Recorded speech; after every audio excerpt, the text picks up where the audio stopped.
Hi guys! So welcome back. So in this video, sasagot tayo ng question. Gumamit pa ba kayo heater?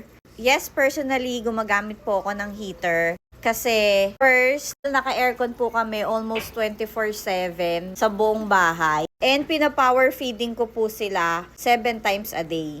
And gumagamit din po ng heater if nagkakasakit sila. Ito kasi nung pagdating sa akin, may ikto kaya nilagyan ko siya ng heater, 30 degrees and salt. Pero as you can see ngayon, naka-turn off siya.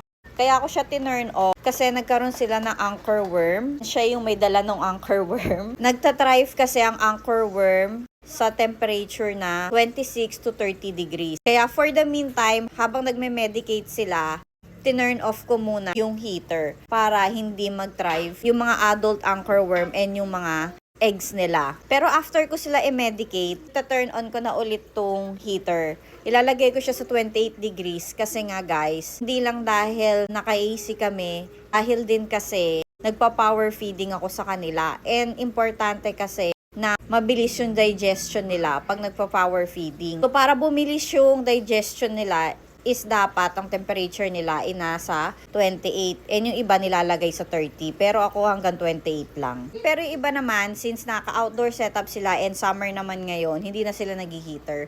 So yung heater guys is case-to-case basis kung kailan lang natin siya gagamitin. Kung nagpa-power feeding ba tayo, may sakit, naka-indoor setup, and laging naka-AC. Kapag lagi rin kayo naka-AC, syempre biglang tataas yung temperature ng water, and then pag tinurn off, biglang bababa. Kaya tayo nagte-thermometer para hindi nagpa-fluctuate yung water temperature nila dyan sa aquarium. So, steady lang yung temperature para hindi sila ma-stress. Case-to-case basis din yung paglalagay ng heater. That's it guys. Thank you for watching this video. Bye!